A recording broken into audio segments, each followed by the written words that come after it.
Hey, everybody. Welcome to the PHP. That's Perez and Booker. You know the drill. What's going on?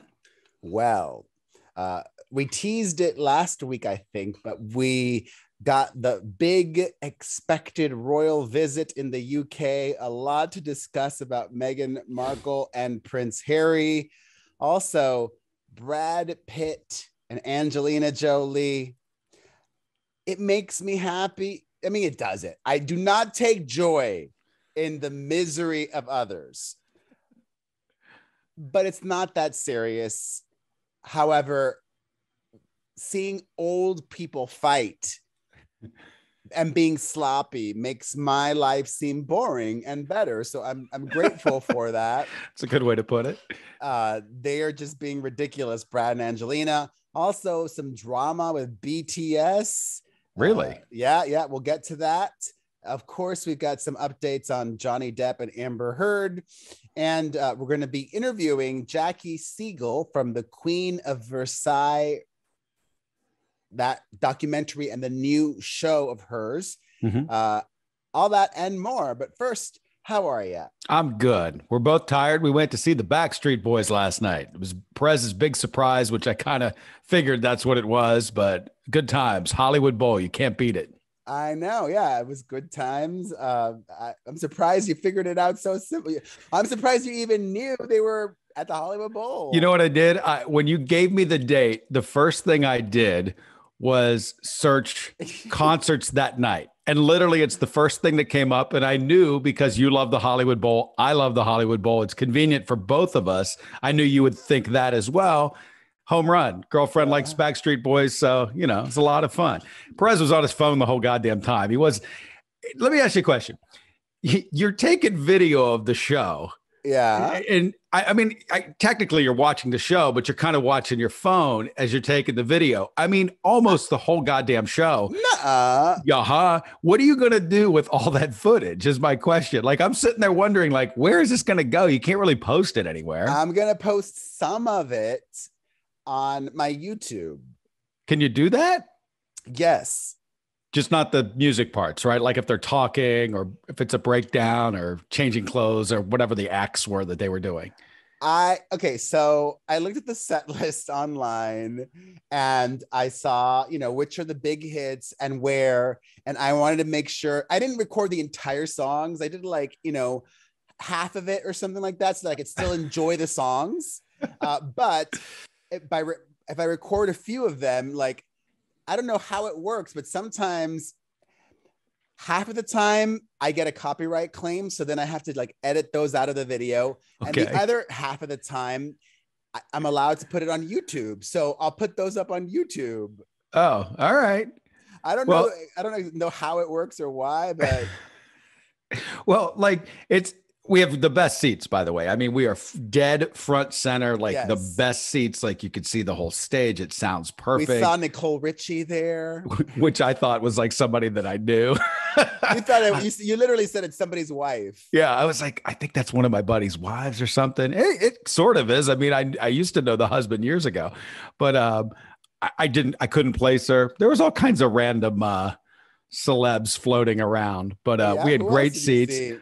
Yes, but we have this box right at the Hollywood Bowl that there's these the VIP boxes, and they put 4 people in it. So we have 3. It's my girlfriend and me and Perez and an empty seat. I'm like, why didn't you bring somebody? And I don't know. You got to bring a date. It's got to happen next time. I mean, we're no fun to hang out with. Zero. I didn't want to ask for 4 tickets total. You know what I mean? There's a difference between asking for 3 tickets or 4 tickets. Well, but it's a box, so they ate the ticket anyhow. You're right. I don't know. I didn't even think about that, to be honest, when I asked for tickets to the bowl. Yeah, that's true. Yeah. Oh, well, it was good times. Then we get to the bowl. There's no goddamn food, so I have to drink a bottle of wine to kind of. Did you order a bottle? I did. Oh, wow. I thought you just ordered a glass. No, I had ordered a bottle. It's like $55 for a bottle of crappy $8 rosé. I was starving though. I ate a street dog. Then I got home and ate some pizza. It's disgusting. But the only thing I ate all day yesterday was a salad from Chop Stop. That was it. I was starving. And Perez didn't tell us what it was going to be. And we were going back Well, and forth. I Like maybe thought, it's a dinner or something. I We didn't thought, know. well, if you were hungry, there was food you could have gotten there. Well, the table service, once they came, I figured I would. But then once the guy finally came over and I flagged him down, the first thing he says is, we're out of food. Like, what the Oh. fuck you mean you're out of No, food? but you could have gone to I the could have, place would to have, get should have. I just food. didn't. Okay. And, you Okay, know, whatever. All right, let's talk about the British royals. Let's do that. Over the weekend was the Queen's big platinum jubilee, celebrating her 70 years on the throne. Mm-hmm. It was marked by her noticeable absences. I mean, she's 96 years old and has been having, quote, mobility issues. Mm-hmm. She was at very limited events. She was at the kickoff and then again at the very last event at the Buckingham Palace concert. But I was taken with how little we publicly saw Prince Harry and Meghan Markle. I thought the same thing. There was very little fuss over them. It seems like all of the cameras were pointed at the family and the hierarchy. They didn't really. Well, they were. I didn't see a lot of them. I think I could be wrong. I could be wrong. I did not see them at that Trooping the Color ceremony, but I heard they were there. But maybe they were in hiding. I don't know. I didn't see photos or video of them. They did make their big splashy appearance at the service at the church, mm-hmm. Where she wore that fabulous Dior outfit. And then that was it. We didn't see them again. They had a party for their daughter, Lilibet, on Frogmore Cottage grounds where they used to live, and they stayed during their visit there. The Queen allegedly met Lilibet for the first time. Wow, cool. However, this is, I don't know. A story came out from the UK, believe it or not, that Meghan and Harry wanted to document this. They wanted their photographer to capture the first time that the Queen met their child. Mm-hmm. And the Queen banned photos of the first meeting with the granddaughter. Now, is that like banning whipping out your iPhone? Because that's all they really needed to do. I mean, I think I ought to have those kind of pictures. I'm betting they banned outsiders being there with the camera. You know what I mean? Like if you went in with a camera of your own, is grandma really going to say, let's put the camera away? I mean, the last thing Harry would want to do is to betray his family again. True. If any of these images leak or get out there now, yeah, they came from only one source, right? Prince Harry or Meghan Markle. So I thought that was interesting. I also thought it was very interesting that I believe they got to the UK either Wednesday or Thursday, I think on Wednesday. And by Sunday, they were already back in the United States. So Meghan and Harry's trip to the UK was short, especially so because for the majority of the time that they were there, his brother and father and the whole family actually was very busy taking on royal engagements on behalf of the Queen for the Platinum Jubilee. So if they wanted to spend any quality time and catch up during that very busy 4-day period was not the best time to do so. Yeah. So I don't think it's reading too much into it that they were in and out real quick. Like what else do they have going on? They could have done work from the UK, you know? I think it was very telling that they came back home so early, but that was everything. And it happened without incident. So happy 70th, Your Majesty. Over in the US, Brad Pitt and Angelina Jolie are in a nasty legal battle. Brad is accusing Angelina of intentionally inflicting harm by selling her half of their wine business and chateau in France to a Russian oligarch, which of all the time and all the people in the world to do that to, right. Russia. Right. But I think, to be honest with you, I think this is the only reason Brad's making any stink at all. Just try to maybe cover his bases, because I think people may think what you just said. But why would Angelina do that? That's really shady. Maybe also, she needs the loot. But she's such a humanitarian, right? That's not standing with the people of Ukraine. Right. It's weird. Yeah, it is very weird. I don't know. So because of that, he is now demanding a Johnny Depp and Amber Heard trial by jury. Brad Pitt wants to take this to court and in front of a judge and jury. Huh. Oh, these two. I don't see any winning in that. I mean, I don't know. We've never really discussed if you think this is a win for Johnny Depp in the long run, and maybe we'll get to that today. But if you focus on these two, is that a good idea? They're such a gold star business, the both of them. They're just the highest celebrity you could be. Like, anything like this Johnny Depp thing seems like a notch down. It doesn't feel A-listy. I mean, Johnny Depp was worth hundreds of millions of dollars. I don't know if Brad Pitt has Johnny Depp money, though. He's worth a lot. He's probably worth maybe $200 million, whereas Johnny Depp was closer to like maybe even $1 billion because he had all of those Pirates movies. Well, I would say Brad Pitt has a lot more than $200 million. He does have a production company, I do believe. So that's true. I would say he's upwards of, I would put him around 600 to 700 million. But I think you're right, because Johnny Depp and how much he had invested in Pirates and how much he made from that whole franchise and what he had prior to that as well. So what I was getting at, though, is that I don't know how much money was changed hands with Angelina and the French Chateau wine company, but what I was getting at is Brad probably, $50 million matters to Brad Pitt, whereas $50 million is not a huge deal for Johnny Depp. So there we go. In positive Brad and Angelina news, though, I saw these videos of their daughter, Shiloh Jolie Pitt, at dance class. I saw that too.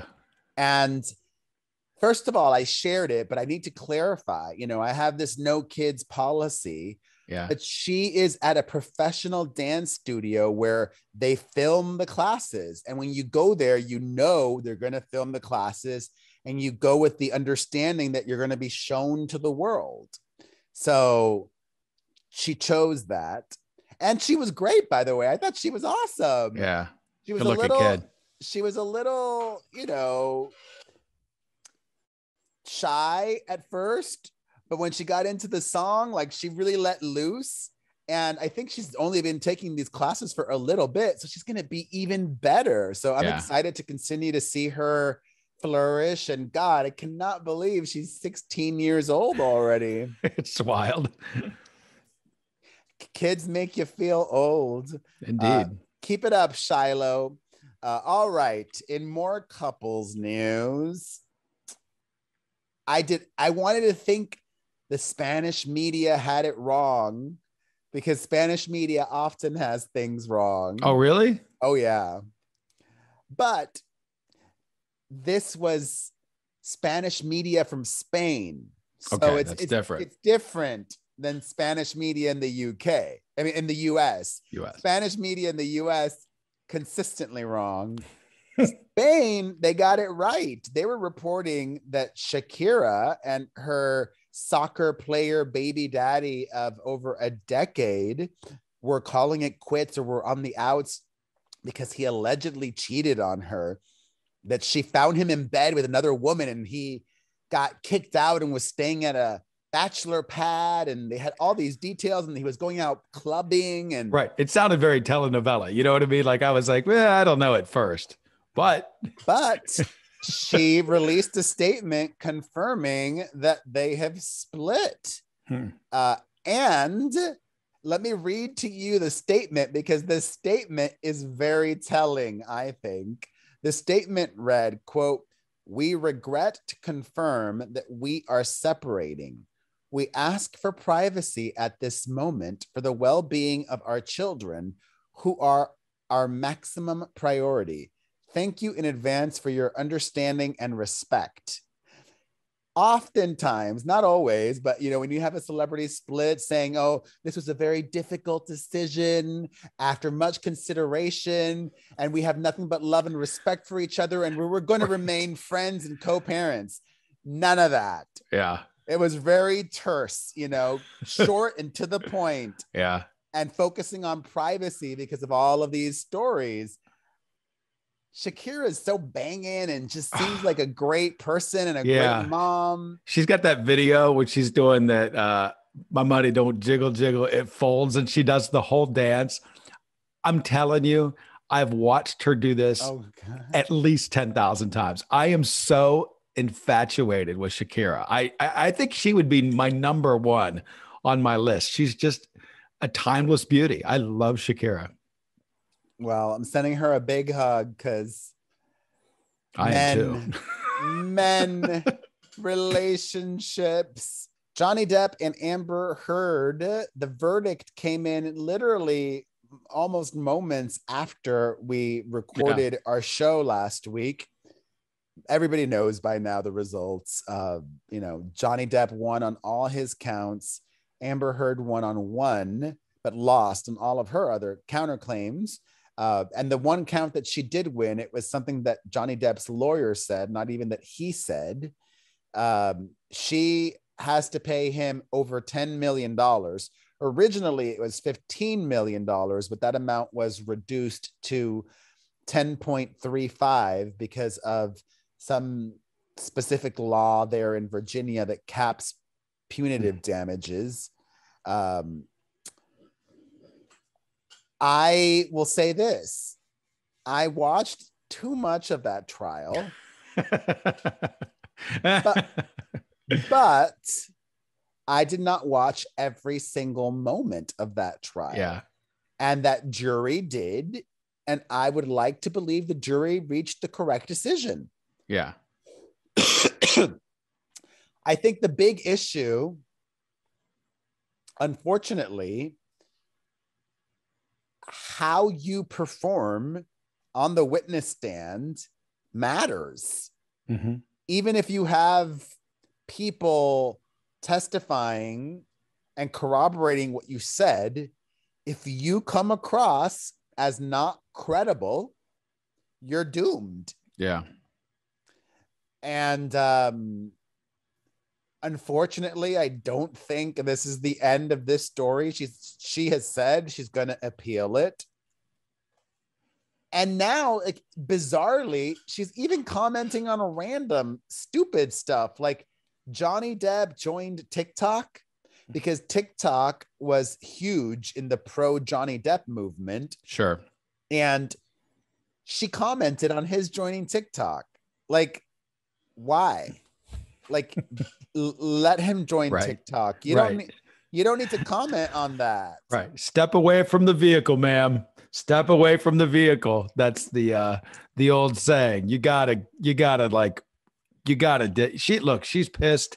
She's probably in pain. She's probably in shock that it turned this much in his direction. I don't think at the beginning of this, she had any idea that the public would snowball against her the way that they have. I'm sure she's going through some sort of trauma right now at the moment, and she's clearly not thinking clearly. So I don't know. I think she just needs to zip it and take some time before you comment on anything. Yeah, and I agree. She probably did think she was going to win. She released a statement after losing saying that there was a mountain of evidence on her side. Mhm. So she basically said that the jury got it wrong. Um yeah, it's wild. Like this has the potential to, I mean, it probably has financially ruined her. They released a story after the fact saying that she's broke Yeah. after years of this. And I think her lawyer said she spent $6 million in legal fees, and she was not Johnny Depp. So I crazy. heard she's going to be out at Black China's house soon. They're going to be doing Nah. OnlyFans together. I mean, she would make a killing on Oh, you kidding me? OnlyFans. She would make a mint. She could charge like, you know, $10,000 per video and people would probably pay it. No, and she'd get a lot of Johnny Depp fans watching her just to see what she's doing and to hate on her. And But like, she would have to say all these things like, people would make her say things that weren't true just for shits and giggles. well, I'm glad that we're not seeing this on TV anymore Yeah. and all over the place. So there we go. I was very wrong, everybody. I was very wrong about what I thought the outcome was going to be. I'm not wrong in thinking that they were both toxic and both abusive to each other. Well, look, yours is just a kind of an opinion from what you watched. And just because a jury gives you a victory doesn't mean a damn thing in reality. Because as I said before, there are two people on the planet that knows what really happened between them. Two people that were, I guess I could say, under some sort of influence a lot of the time. So their memories are skewed. He presented himself better than she did. And that's the end of it. That doesn't really necessarily mean he's 1,000% right or she's 1,000% wrong. It doesn't. It really doesn't mean anything except for in the court, you're going to get some money, but in the court of public, I think in the court of public, it's clear that they were on Johnny Depp's side, but that's going to be hard to go against. He's an A-list actor. Like I said a few moments ago, her credibility was a major issue. Yeah. Even if he did physically abuse her just one time, having a story like, oh, he raped me with a bottle, I think that might have been too much in the minds for some jurors. Like they just didn't believe that. So then if you lie on the flip side, right? If you lie once, is everything you said a lie? Mm-hmm. So it works both ways. Yeah. If he abused her once, that's true. But then if you lie once, then that puts into doubt everything you're saying. All right. It's hard to dice up what screwed up people, what's true and what's not. It is very hard. And you can't, without a doubt, say that anything didn't happen or did happen just because of the jury's outcome to this is I guess the only point I'd make to any of this. All right, on to music news. I have upset a lot of BTS fans. Sweet. And I'm not sorry, because this makes zero sense to me. Okay. And when I disagree with something, I'm going to say it. Yeah. And I did not say this hoping for backlash. Mm-hmm. I was not trolling. I was literally not upset, but just confused. I mean, listen, whatever. They have their reasons, I'm sure. Lollapalooza, the huge music festival in Chicago, has announced that this summer, one of the headliners is one of the boy band members from BTS. Okay. How does that make sense? I mean, I would understand absolutely if the entire band, if BTS was a headliner, but one of the members of BTS as a headliner, does he have any hit songs out? Not a single one. Okay, I didn't think so. He's released solo music, I have found out. I wasn't even sure if he had released any solo music. He has released solo music, but listen, I get that BTS has a lot of fans, but when you're at a festival like that, you have to appeal to the masses. Yeah. The masses don't know his solo music. Sure, the masses might know BTS's hits because they've ended up having a few crossover mainstream hits, and having BTS headline Lollapalooza. I get that. That makes sense. That's deserved. That's merited. That's cool. J-Hope as a headliner at Lollapalooza? I didn't even know that's his name. So how about that? Yeah, I feel you. I don't understand the move on Lollapalooza's part because it's somewhat of a, I don't know, credible music event. And this isn't like this is a ploy just to get young people there. Like, do they need to put asses on the lawn? Like, I just don't get why do this. But that's the thing. It's also like a risky move because BTS fans already had the opportunity to go see them in concert in the United States. And if you're a hardcore BTS fan, you wanted to see BTS. Unless BTS fans are just rich and have so much money that they're going to go to Chicago just to see J-Hope at Lollapalooza. But that's, like I said, a risk. You have to book artists that I think appeal to the masses. Like if they would have had Dua Lipa, I mean, I don't know, she might be. I don't know who the other headliners are. I didn't see the lineup. Dua Lipa would make a lot of sense. Yeah. She appeals to everybody. Especially me. Yes.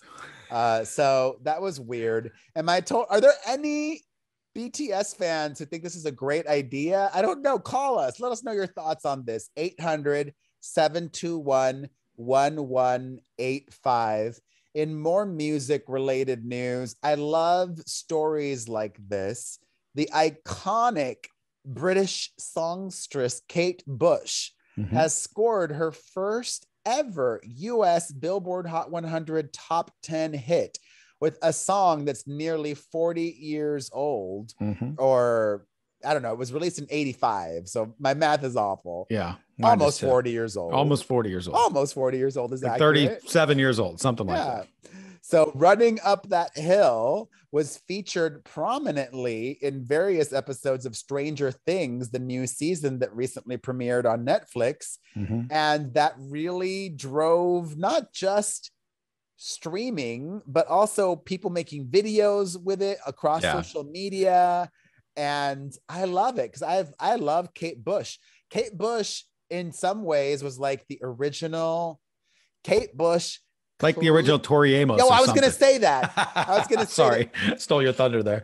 Kate Bush clearly influenced Tori Amos because Tori's sound is very Kate Bush. Yeah. And I'm of the Tori Amos generation. And it was through Tori Amos that I then discovered Kate Bush and her music. And I went and I got her greatest hits and I listened to all of that.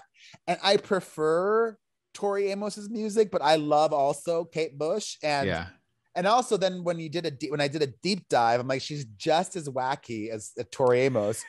And what's really cool about it is like, she was a dancer too. So she was doing like weird dance and weird performances and just like, I love artists that are weird. Yeah. And she's like a performance artist. And you can tell she inspired Tori and maybe like Bjork. Oh yeah. That sort of vibe. But a cool thing about that song is when she released it back in whatever, 80, whatever 85. Year you said it was, I think it peaked at either 36 or 38. Yeah. And that's a whole different type of chart back then. And just to see her in the top 10 and it's relevant. Like this song is everywhere. You go on TikTok, you can make videos with it. It's like one of their suggestions. My money don't jiggle, jiggle. That song, it folds. There's that. And there's this song right now that they're really suggesting and everyone is making videos to it. But I don't think I'm ruining anything, but it's in the very first episode of this current season. And then the song itself, like the actual song, is part of the plot line. Like there's one huge thing that happens where this song makes an appearance again. And it's featured like prominently, like it plays for, I mean, almost the full length.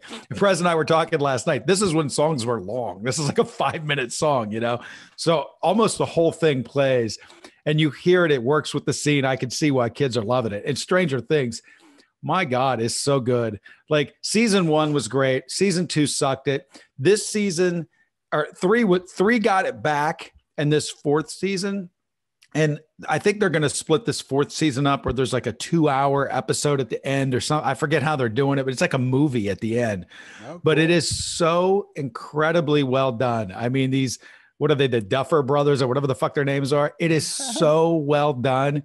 And these kids, you just kind of want to put them in like a glass case and like protect them, because you don't want to see anything happen to this young group of stellar actors. They just seem like the best kids, and it's really fun watching them grow up. There's a montage scene at one point where they're kind of looking back at their friendship, and you're like, oh my God, they're like double their age now. They look so different. Millie Bobby Brown looks like this tiny little kid versus, she's turning into a grown ass woman right in front of our eyes. It's a really great season. So if you have never watched, suffer through season 2, but 3 and 4 are phenomenal. Well, good to know. In more TV news, Todd Chrisley and Julie Chrisley. You've probably never seen this show, but I have. Chrisley Knows Best. It's something that show. But it's weirdly, she watches all this reality horse shit. So it's one of those things that's on every now and again. And I hate his dumb face so much. Oh no, he has the dumbest face. And I'm like, why are we watching this? And I just end up leaving the room. Well, the two of them have just been found guilty at trial of bank fraud and tax evasion. Ouch. Both of them. They probably won't get anywhere near this, but they're facing up to 30 years in prison. Mm-hmm. I don't know how that works. Like if you're facing 30, they might give you 10 and then you might get released after 5, I would guess, but right? They may do some serious jail time, because tax evasion is one of the things that if you have a gun and blow somebody's head off, you're fine. But if you don't pay your taxes, they will fucking come get you. And they're going to come get these two. And it's shocking. And 5 years in prison. Whew. Woo.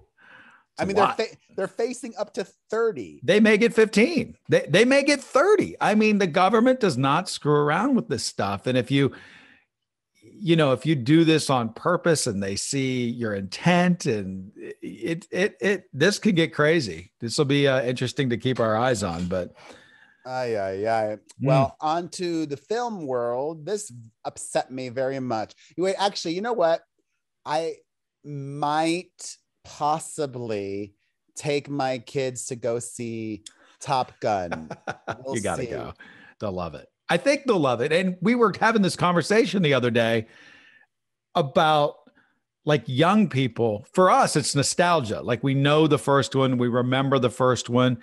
The movie just plays awesome on its own, but the feelings of nostalgia, I'm wondering what it's like to experience that movie without it. So I think they'll like it, but the plane stunts are really cool and it's got a lot of action. It's a good story. It's fun. It's a fun movie. All right. Maybe.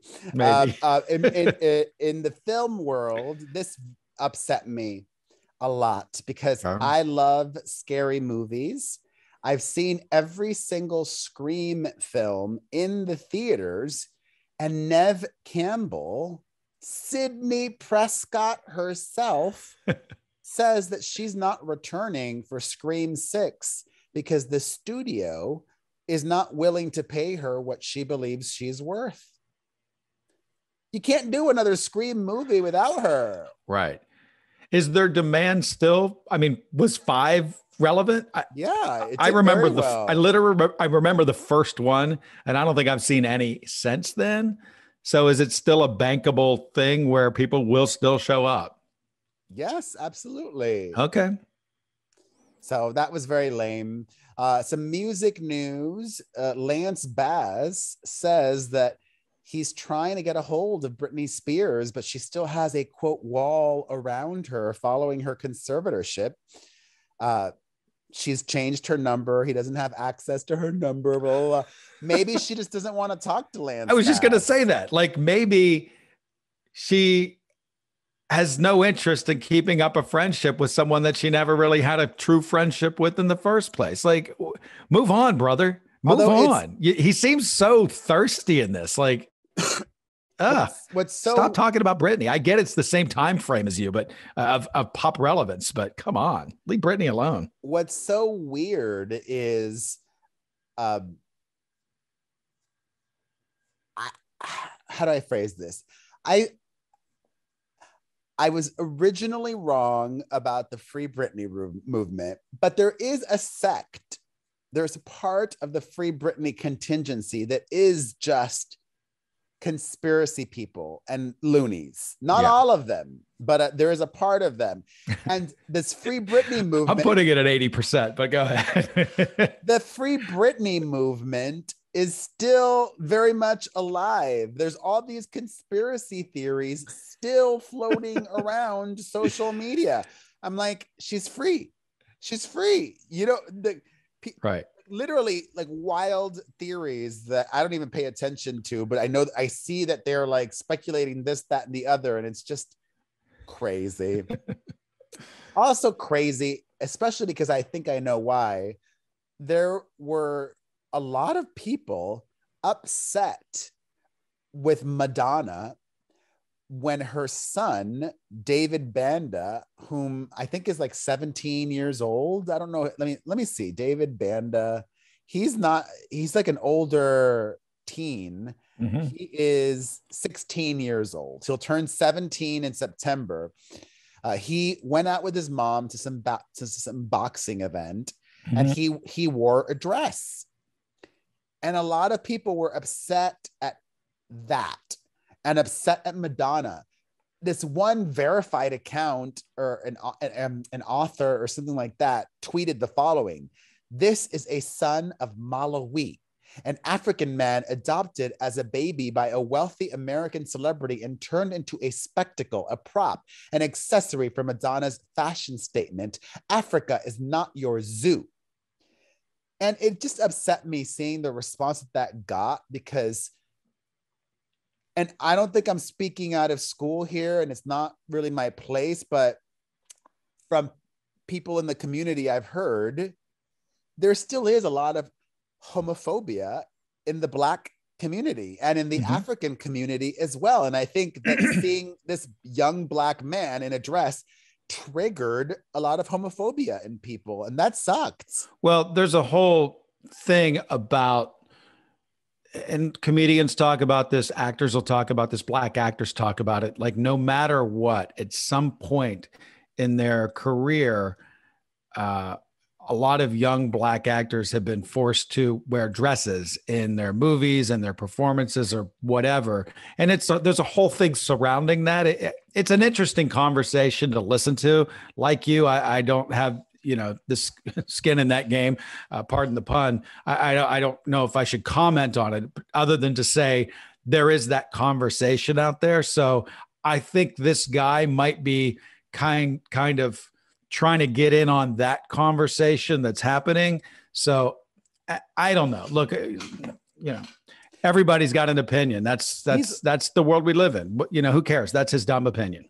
And this kid's also 16 years old. They're going to experiment and have fun and do whatever they want. I doubt Madonna said, "Put this dress on." It's not like something she forced upon him.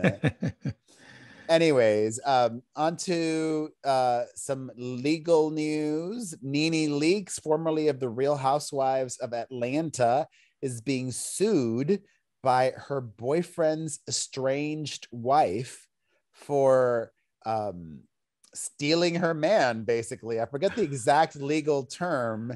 Some states allow you to, I think it's a partner alienation or something like that.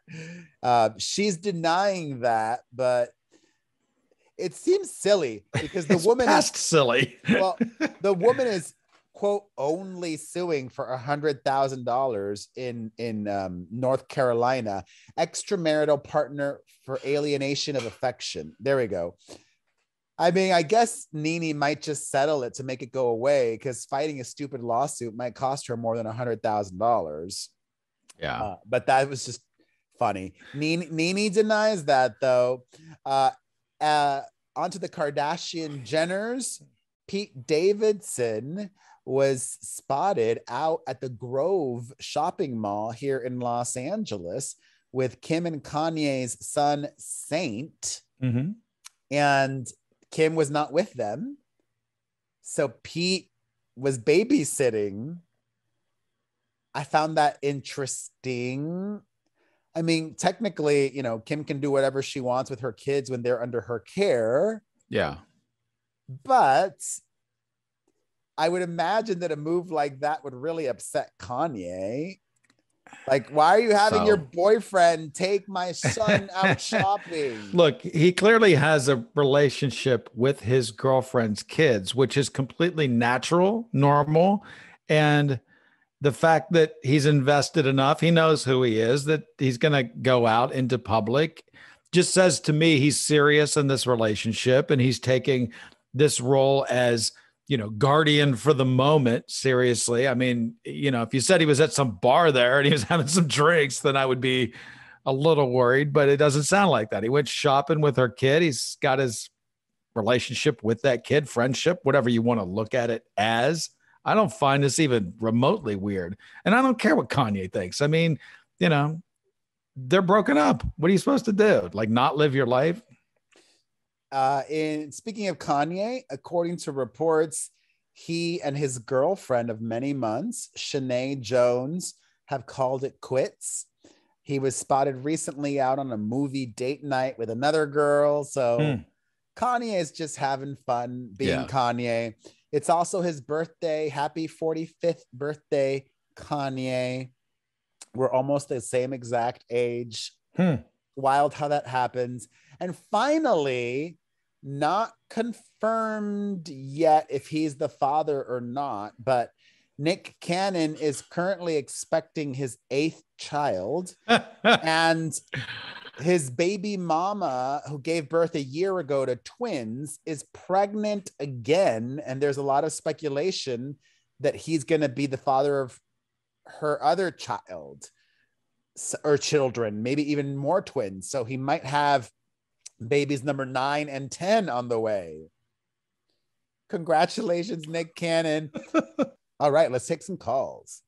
Hey, Perez, hey, Booker. It's Ashley from Florida. I was just listening to your latest episode about the Matthew Morrison getting fired thing. I watched a video he posted, and he said that he read the text message to this contestant. All he said was something along the lines of, would like to go over technique or choreography with you more, or something like that. He said that's the only thing he sent, and he doesn't understand why this is happening. But I just feel like if the network did their own investigation and fired him over it, I don't feel like that's something he would get fired over. Also, if I was with him, I would just leave his ass, because if he's doing that, if he's flirting with someone through text, what is he trying to get out of it? Okay, love you guys. Bye. Okay, great. I didn't even think about doing an update on that. Yeah, I'm glad we did, by the way. That was so late in last week's show. And I got to tell you, when I was editing the show last week, I was kind of pissed at myself. But we were so long last week that I just was like, let's get done. And it really was at the end of the show. What do you mean you were so pissed at yourself?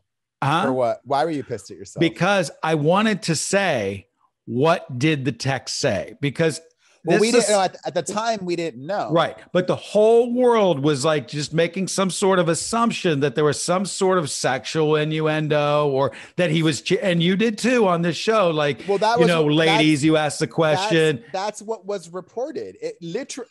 But that's the problem. That's from People I think magazine. People's always very accurate. So I was shocked that people allegedly got it wrong. He read what he allegedly wrote, and he said something along the lines of, hey, it's Matthew.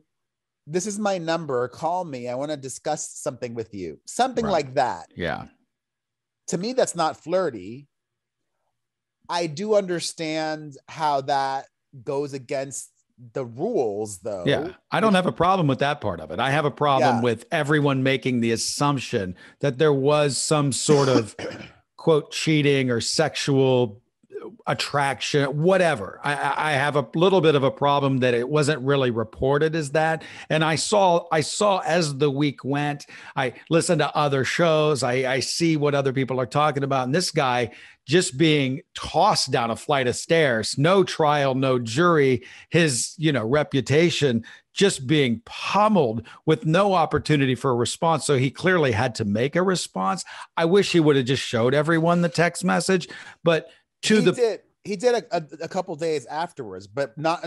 We recorded on a Wednesday. Yeah. He didn't make his statement till Thursday after the night. Fact. Yeah, and also some more context. He's done dance shows as a judge in the UK, and his team, through sources, alleges that in the UK the rules are different, and in the UK they do foster collaboration with talent. Mentor. They do mentoring. And okay, look, if there is a rule and you take a show like that, if there's a black and white line that you cannot cross, and he did when it comes to, hey man, you can't talk to the contestants. There's no favoritism. Maybe he knew, maybe he didn't know. I don't know. They don't explain to the viewer or lay that out anywhere what his contract says about that.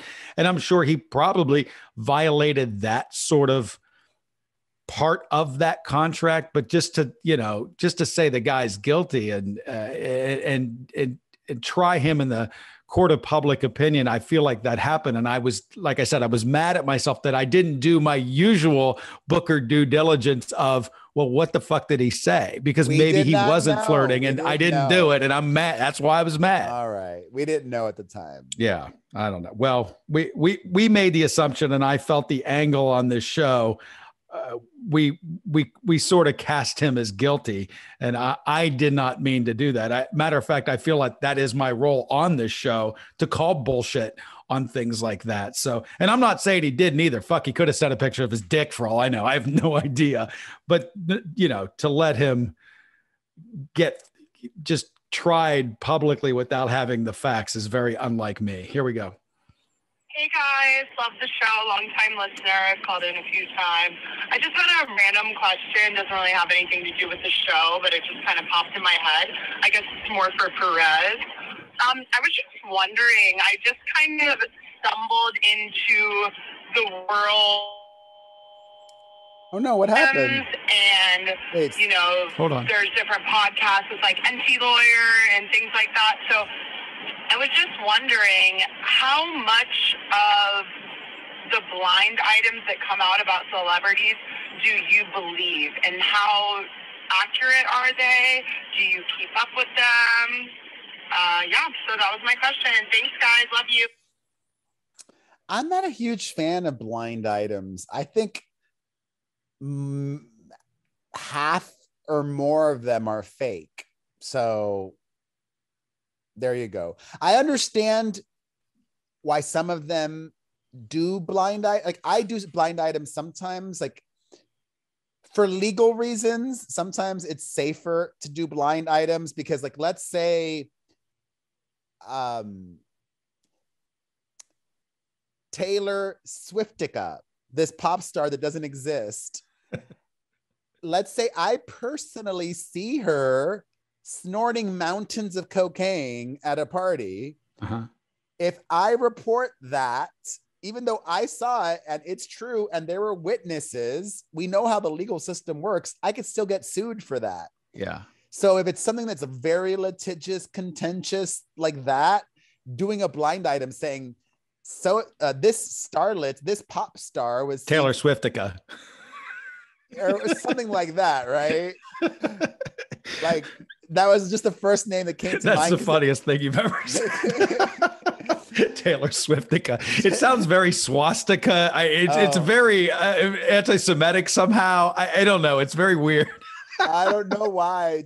I'm looking at her photo right now, so that's why. So I understand the benefit and the use and the need for blind items sometimes, but other times I think it's a load of hogwash. Yeah. And now knowing what clicks are worth and knowing people will just click, it even makes, there's more money to be made with erroneous information that's salacious. You know, it's another click like, oh, I'm interested. Oh, I'll follow that up. So it's hard to believe any of it, you know? Yeah. Okay, Kathy from Chicago, and I love you guys. Perez, OG from way back. I hate to disagree with you, but I'm glad you weren't the juror. You had to see the whole thing. And even though I thought I saw the whole thing, I'm sure there's things I didn't see. But she lied. They caught her in so many lies that it's hard to believe what she's... If you catch somebody lying one time under oath... It's funny that you said almost this during the show and without hearing this message. I mean, you're kind of right in step of what the people are thinking and saying.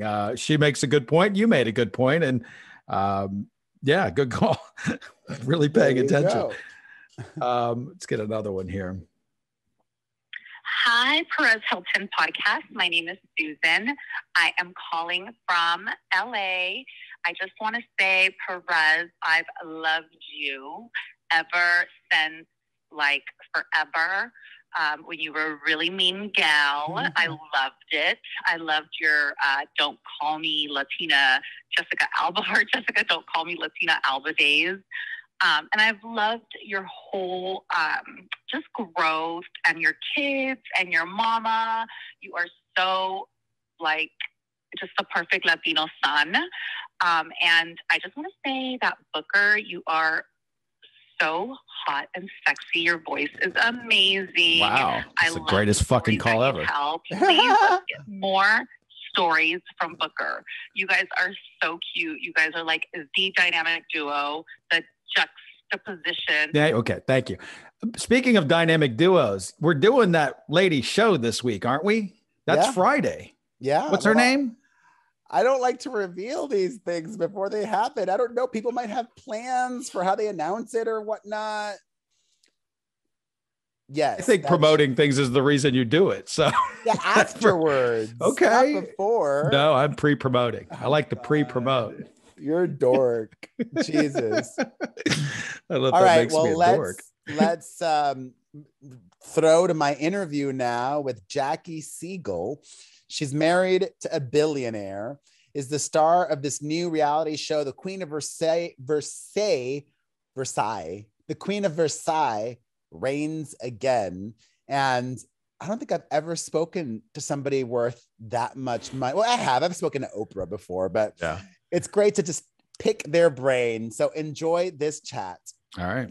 Well, hi, I am so happy to chat with you for many reasons, but one of which is just a month and a half ago, I was staying at the Westgate in Las Vegas, where you and your husband are the owners of that. And I've stayed at the Westgate many times, actually. And I even celebrated New Year's Eve there at the steakhouse at the Westgate in Vegas. It's a really good steakhouse, by the way.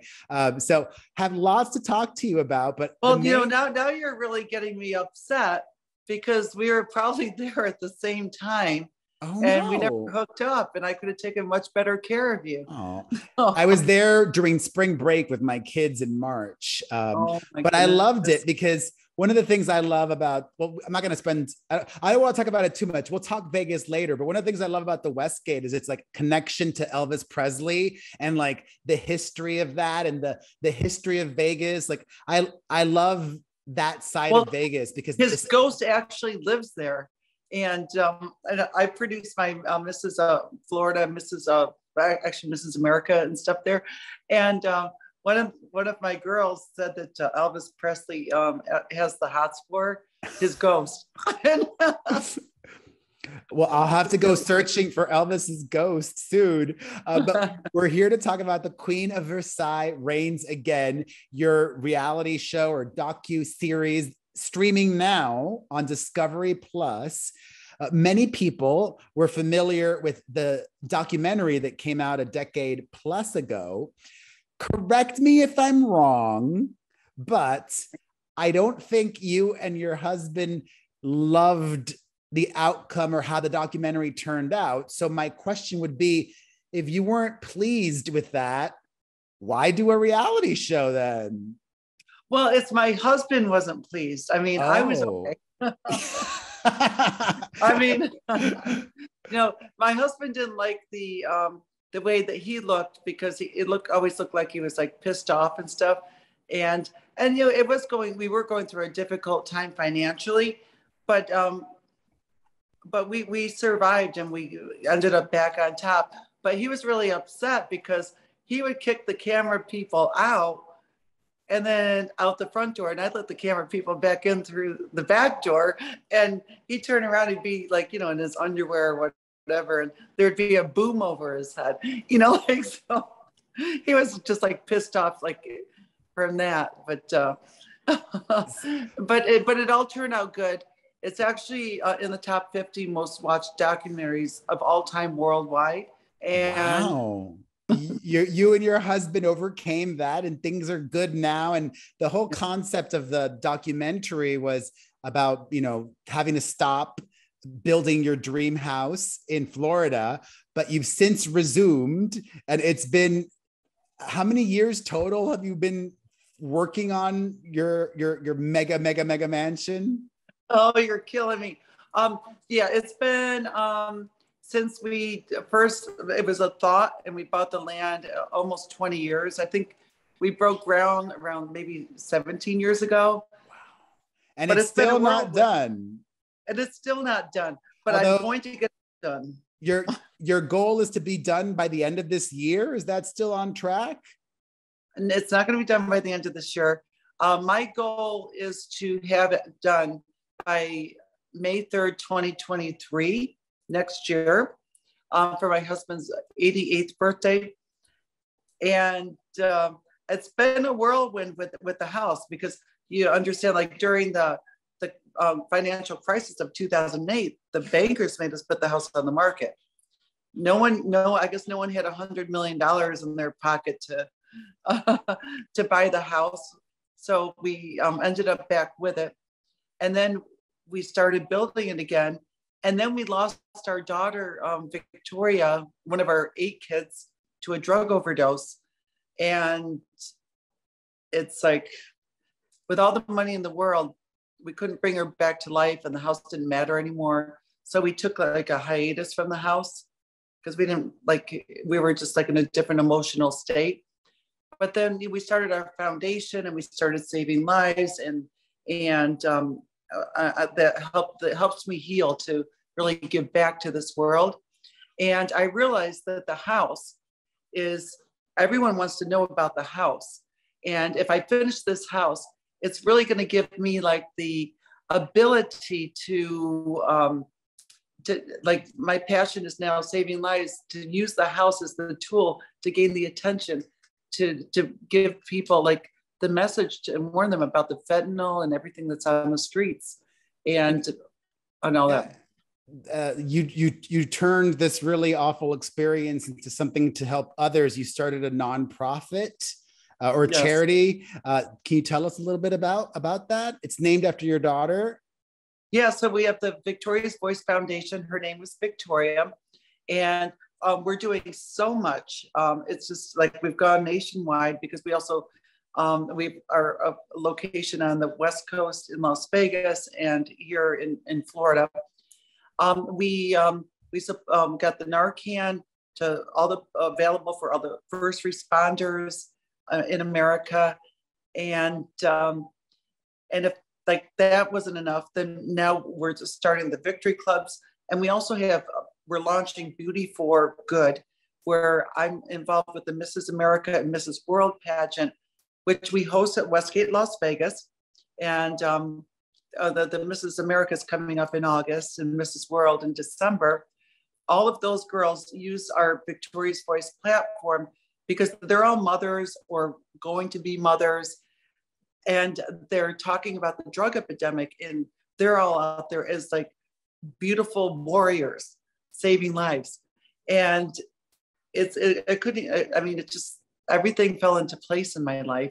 I feel the more good that I do in life, the more easy it is, like doing, like everything's just too easy, like I want to help people.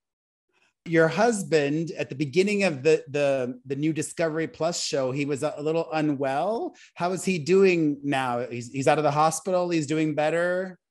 Yeah. It was so funny because I think it was episode 4 where I got the phone call from the doctor, and the doctor says, your husband is not doing well. He got pneumonia, and at his age, pneumonia could be very bad. And so, like, they didn't know if he was going to make it or not, basically, is the way. And then the show cuts off on that episode. And I'm watching with my husband because he's home now and he's doing well. And he says, "Oh my God, I can't wait till next Wednesday to see the next episode to see if I lived." So he's so funny. He's such a character, and he had a good sense of humor about everything. And he did. He made it through. We got to New Year's Eve. He's doing well, and knock on wood. But he's still rehabbing from the surgeries. So he can walk, but he's not going to run a marathon. Yeah, but for his, I hope I'm as strong as him in 30 years at his age. And the two of you have been married for more than 20 years, right? Yeah, we're married 20 almost 23 years, but 23. Together like about 25, 26 years. We had 2.5 kids before we got married. Oh, wow. And, your husbands and you, they say opposites attract, right? But what would you say is the secret to having that opposites attract situation not, turn into like a Johnny Depp Amber Heard thing where you made it work? Like, you're still together after all of these years. Well, the thing is, my husband, he was married and madly in love with his former wife. They were married 27 years. They were building a 63,000 square foot mansion on the lake here in Orlando. And his wife became so obsessed with the house that the house was more important than the marriage. And it finally ended up in divorce, the house. And so when my husband decided to build our current home, I knew that story, and I wasn't going to let the house get in the way of our marriage. So I just let him, okay, honey, if you want to build a big house, you do what you want. I'm going to raise the kids and just, make sure there's an ice skating rink, a bowling alley, and a playroom, and nanny's quarters. And then they each have their own bedrooms. Oh, and of course I needed a big closet. So, and that's just all I really wanted. And, and I also needed a kitchen that I could cook in. I'm fascinated. This other house with the ex, did they end up finishing that other house? Oh yeah, she finished it and she lived there. She lives there. She still lives there. Yeah, Michael Jackson tried to buy that house, I think, for $100 million or something, or maybe it was a $65 million back then. And my husband's like, yeah, let's just sell it. We'll save our marriage, and you get half the money and I get half. And she says, no, she says, I can't stop. I have to finish this house. And the ironic thing is, this house is on the same lake that David is building the Versailles house. Wow. So I don't know, maybe it's just it's like a little lover's quarrel thing. But I don't want to get in the middle of it because they were already divorced when we met. So your current house, I was always under the impression that you were the driving force for it, but it's really your husband. No, I in fact, when my husband, on our honeymoon, when we came back from Paris, France, and we visited Versailles, on the plane, he writes, he drew a sketch of a house on the back of a drink napkin. And he says, honey, when we get back, we're going to have to build a home for the big family that we're going to be making. And then he says, and I'm going to call it Versailles. And it's like, who the heck names a house? I grew up in a small town. You don't name a house. Maybe you name a neighborhood, but not a house. So it made no sense to me. But if that's what he wanted to do, is name a house. And then I eventually I learned it's like one of the biggest homes in America. And I had absolutely no clue because it looks different on a piece of paper than it does in real life. Like when you walk into it. Who likes dabbing? No, I'm not talking about the dance move. I'm talking about the way people are getting high these days. When I was growing up, it was smoke this joint or hit that bong. But nowadays, there are these concentrated forms of cannabis that hit way harder. It's like taking a shot instead of drinking a beer.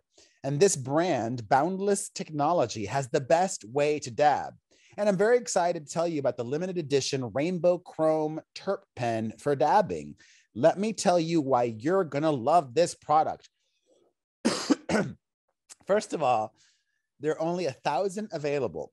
Very limited production. If you don't get it now, you might miss out. Also, it has an exclusive rainbow chrome colorway that looks great during Pride or any time of the year. And the best part, there are so many ways to use it. It's a nectar collector. You dip directly into your favorite concentrate container.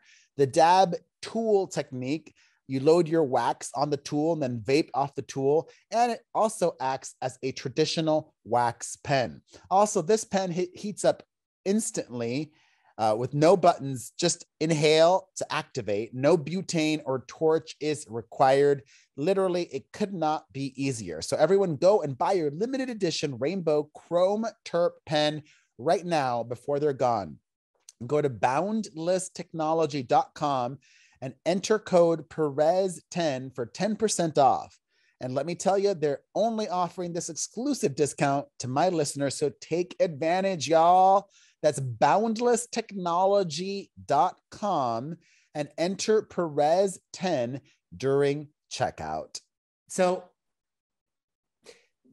you're doing good, and that's wonderful. And you know, you don't have to worry like you guys did, you know, a decade ago because of the Great Recession.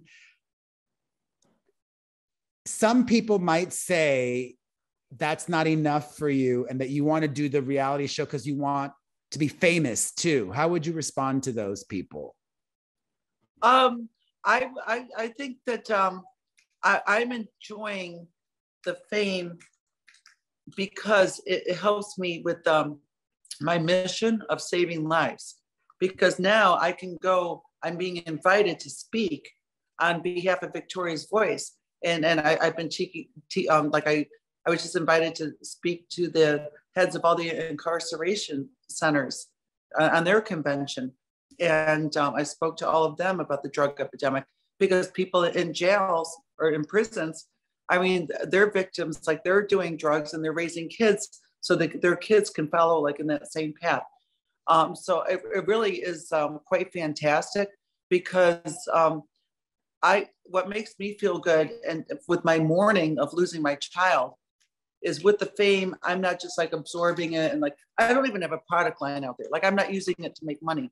I'm using it because I really want to give back to the world. I want to save lives, and that's my main mission. And the fame is like really helping me do this. I read this statistic, which it registered in my brain and it locked in there. And anybody watching or listening right now, you can Google this. The number one leading cause of death in Orange County, California, amongst teenagers is overdoses. That's just amongst teenagers, 13 to 17. Well, the number one, it goes even beyond that. The number one cause of death from people 12 years old to 45 is drug overdose in that whole range. And I guess like the people are drug overdoses, you don't hear about past 45 because they're already dead. They died before they were, 50 and stuff. So, so it's just awful. And the fentanyl, like for me, like I believe in medical marijuana because it's going to be safe. It's for people that have pain. It's a safer alternative than opioids that's addictive. And if they buy a pill off the street, which we happened to Captain Lee, because I was on below deck with him, his son he had a back pain, and he was addicted to a Percocet. So he bought a Percocet off the street because the doctor stopped prescribing the Percocet, and it was pure fentanyl, and he died sitting in a chair just from one pill. It wasn't like this type of person that was like doing too much drugs, but it was laced. So you're really in this space. I'm just curious, your thoughts. I mean, what is the solution? What is the answer? You're giving Narcan to first responders. Should all drugs be legalized in the United States? Would that help? I don't know. No, I don't think all drugs should be legalized, but I think marijuana is safe. I mean, it's really tough. I think the problem is also open borders is probably letting the fentanyl just come in, and no one's really checking those people. I mean, I came back from the Bahamas, and I'm a U.S. citizen, and I had to go. I was just one weekend. I had to stand in line 3 hours just to get a COVID test, just to get back into the United States. So that wasted like half of a day on a 3-day, 2-night trip to the Atlantis. But you can cross the border in Mexico with COVID and come on in, no one cares. We'll put you up in a hotel. And I mean, I feel for those people, but it's almost harder to be a citizen right now when you travel in and out of the country, but they're letting some of the wrong people through with the drugs. And that's what's scary, and I love Mexico. So let's talk about the future for a little bit, and then we can wrap it up. Your husband's 88. Your youngest are 15 now. I don't know about you, but I'd be afraid of living in that huge house by myself. Do you envision living there forever?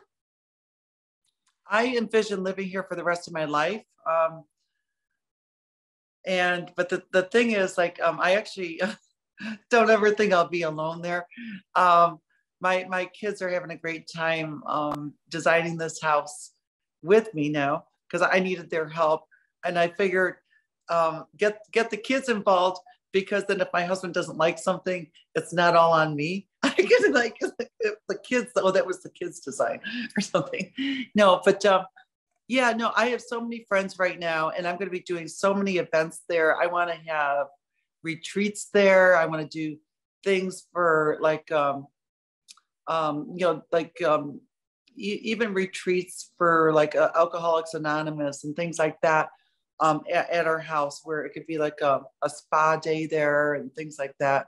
You have a spa at Versailles? We do. We have a 10,000 square foot spa. Wow. How many bedrooms is going to be the whole shebang? I don't know, probably like 18 or 20 or something.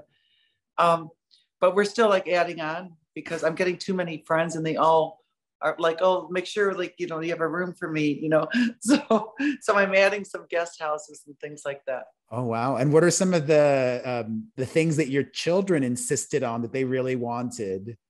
Well, they took out the ice skating rink. They said, Mom, we're over the ice skating rink. They took it out, and they're putting in a Las Vegas style lounge down there. A club? Like a club, yes. And there's going to be the bowling alley, the indoor swimming pool, and there's going to be a glass wall where people can park their cars in the 35-car garage, where they can, show their cars off while everyone's in the club dancing. Wow. And what do you call those things where you house birds? You're going to have a aviary? Yes, I'm going to have an aviary, and I'm still, even though it looks like I gave up on my flamingos in season 1, I am still on a quest to get flamingos. It's hard to get flamingos? It's very difficult to get flamingos. You have no idea. My goodness. It's easier to build the biggest house in the country than it is to get a flamingo right now. So put it that way. Would you see a future where you might consider running in politics for public office? No, I hate politics. No. Yeah, I don't, for one thing, it doesn't pay enough. And another thing I don't have the time for. I mean, I'm just doing so much. I mean, I don't have time to campaign or doing anything like that. Wonderful. Well, Yeah. Thank you so much for your time and the great work that you're doing with the Victoria's Voice Foundation. And everybody can stream right now. The Queen of Versailles reigns again on Discovery Plus. I am so excited. It's such an honor to meet with you. And I'm still mad at you for not letting me know that you were in Las Vegas. Well, I'll be back in Vegas this summer. If you're there, hit me up. Come to Mrs. America in August. Okay, I'll be there. I'm a little annoyed actually, because every time I've been to Vegas over the last 12 months, Barry Manilow has not been there. And I really want to go see Barry's show at the Westgate. Well, call my assistant and we'll get you into Mrs. America, and hopefully Barry Manilow will be there. But you know what? I did go see, like, I legitimately spent a lot of time at the Westgate. I saw the female magician there, Jen Kramer. She's great. Lovely. I loved her show, and she was so kind with my kids and really just made time for them and did some magic in their face. And I think she is going to have a very long career and a bright future, because she's mass appeal, is young, good looking, and really good at what she does. So anybody who's going to Vegas, go check out Jen Kramer, magician, at the Westgate Vegas, and stream The Queen of Versailles reigns again. So lovely to meet you, and thank you so much. God bless. Have a good day. Bye. You too. All right, everybody. Thank you. Remember, 800-721-1185 to call in with your questions, and share our link, perezpodcast.com. We appreciate you. Have a great week. Adios. See ya.